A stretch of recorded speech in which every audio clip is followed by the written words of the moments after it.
So basically আমাদের আজকের টপিকটা হচ্ছে ডাটা ভিউ নিয়ে। সো আমরা একটা এক্সেল ফাইল যদি ওপেন করি, আমাদের সামনে একটা ডাটা সেট রয়েছে বা ওয়ার্কশিট রয়েছে। এখন এই ওয়ার্কশিটটা আমরা কিভাবে ইজিলি ভিউ করতে পারি সেই সম্পর্কে। এখন ভিউ এর ক্ষেত্রে অন্যতম একটা অপশন যেটা থাকে সবার নিচে ডান সাইডে যদি দেখতে পারেন, এখানে জুম টগল আছে। আমি ইজিলি চাইলে এখান থেকে, যেহেতু এটা বড় ওয়ার্কশিট, যদি আমার কোনো কিছু দেখতে সমস্যা হয়, আমি এই সাইডের প্লাস দিয়ে হয়তো জুম ইন করতে পারি, দেন মাইনাস দিয়ে আবার জুম আউট করতে পারি ইজিলি। দেন এটা হচ্ছে একটা জুমের ভিউয়ের অপশন। এর সাথে সাথেই আরো তিনটা অপশন দেওয়া আছে এখানে ভিউয়ের ক্ষেত্রে। তো আমরা অলওয়েজ যে ভিউটাতে কাজ করি সেটাকে বলা হয় নর্মাল ভিউ। এই যে নর্মাল ভিউতে সিলেক্ট করা আছে। এরপরে যদি আসেন তাহলে পেজ লেআউটের অপশন আছে। তাহলে পেজ লেআউট যখন আপনি দিবেন, এই যে এটা আপনাকে দেখাচ্ছে আপনি যে কোনো কিছু যদি প্রিন্ট করতে চান তাহলে এটা কেমন ভাবে আসবে। যখন আমি এই ডাটাটা প্রিন্ট করব, মোস্টলি আমার সামনে এইভাবেই দেখাবে। সো এটা দিয়ে আপনি দেখতে পারবেন যে আপনার প্রিন্ট ম্যাটেরিয়ালটা দেখতে হইতে কেমন লাগতে পারে। দেন তার পাশে যে অপশনটা আছে সেটা হচ্ছে পেজ ব্রেক ভিউ। এই যে প্রত্যেকটা পেজ, কয়টা পেজ পাশাপাশি প্রত্যেক ওয়াইজ, তাদের পেজ ব্রেক ভিউ আকারে আপনি এভাবে পেজ ওয়াইজ দেখতে পারবেন যে কয়টা পেজ আসছে আপনার, কোন পেজে কি। 84 পেজ আছে এখানে টোটাল। পেজ ব্রেক ভিউ দেখতে পারবেন। এখন আমরা কাজ করি কখনো পেজ ব্রেক ভিউতে না, কিছু না, আমরা কাজ করি অলওয়েজ নর্মাল ভিউতে। সো এখানে তিনটা ভিউয়ের অপশন আছে। আর মেইন আমাদের এখন আরেকটা কি আছে ভিউয়ের ক্ষেত্রে, যে একটা আলাদা রিবনই আছে ভিউয়ের, এই যে ভিউয়ের রিবন। তো দেখি এখানে কি আছে। এখানেও সেম জিনিসই আছে, জুম সিলেকশন থেকে সবকিছু এখানে দেওয়া আছে। বা আমরা যে page break view, page layout view যেগুলো দেখে আসলাম এখানেও দেওয়া আছে। তাহলে এখানে শর্টকাট যেমন যদি আমরা যদি ধরেন বাড়ানো রয়েছে এখন 100-120-এ আছে, এই যে ডাইরেক্ট একটা শর্টকাট কি আছে 100%-এ ব্যাক আনা।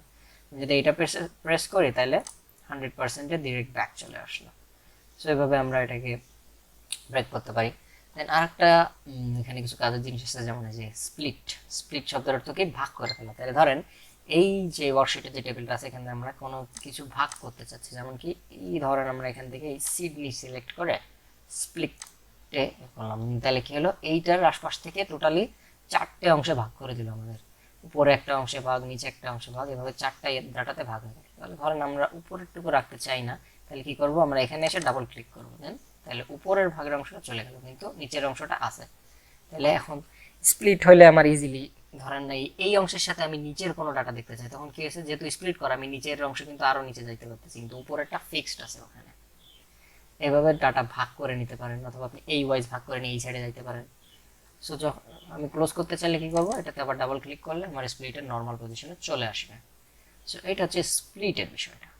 দেন যদি আপনি আরেকটা কিছু দেখতে চান, এখানে একটা ভালো অপশন হচ্ছে সেক্ষেত্রে, সেটা হচ্ছে ফ্রিজ প্যান্স। ফ্রিজ প্যান্সের ক্ষেত্রে কি লাগে, ধরেন এই যে আমি অর্ডার নং বা এখানে অ্যাড্রেস লেখা আছে, যদি অনেক নিচে চলে আসে ওটা কিন্তু উপরে চলে গেছে, এটা আসলে কি সিডনিটা কি আমি কিন্তু জানি না। তাহলে আমি এটা কি করে জানবো, তাহলে আমার যদি সিডনিটা উপরে ফিক্সড আকারেই থাকতো, উপরে যে আমার এই জিনিসটা যদি ফিক্স থাকতো যে সিটি, তাহলে আমরা দেখতে পারতাম যে আসলে ও সিডনি হচ্ছে সিটি। তাহলে আমার এইটা আমি ফ্রিজ করবো কিভাবে, এই যে এখান থেকে ফ্রিজ প্যান্স। তাহলে আপনি ফ্রিজ প্যান্সের ভিতরে কি কি অপশন আছে আপনারা দেখেন, freeze panes, keep rows and column visible, freeze top row. যদি আমি শুধু টপ রো সিলেক্ট করি তাহলে কিন্তু অনলি একদম উপরে যে রোটা তাহলে সেইটা হচ্ছে, তাহলে এটা হলো লাভ নেই, কারণ আমার রো কত নম্বরে আছে, এটা আছে 3 নম্বরে। তাহলে আমি আবার যাই আমার ফ্রিজ প্যান্সে, আনফ্রিজ প্যান্স করে দিই। তাহলে এখান থেকে আমি এই 3টা রো যদি আমি সিলেক্ট করতে চাই তাহলে আমি কিভাবে সিলেক্ট করব। এখন কথা হচ্ছে ধরেন আমি উপর থেকে এই 3টা আর এই পাশের অর্ডার নং, অর্ডার ডেট আর কাস্টমার নেম এই 3টাই রাখতে চাই।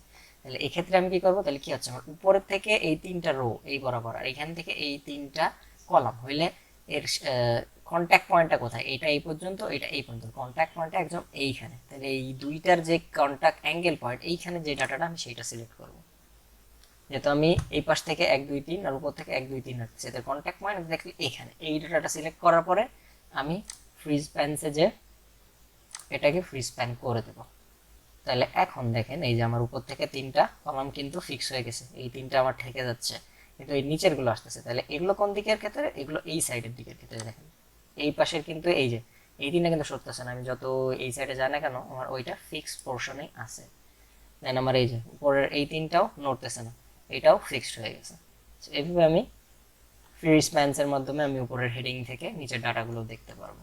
সো আমি আবার গেলে ফ্রি স্প্যান্স অপশন থেকে গিয়ে আনফ্রি স্প্যান্স করে দেবো, দেন আবার এটা নর্মাল হয়ে গেল।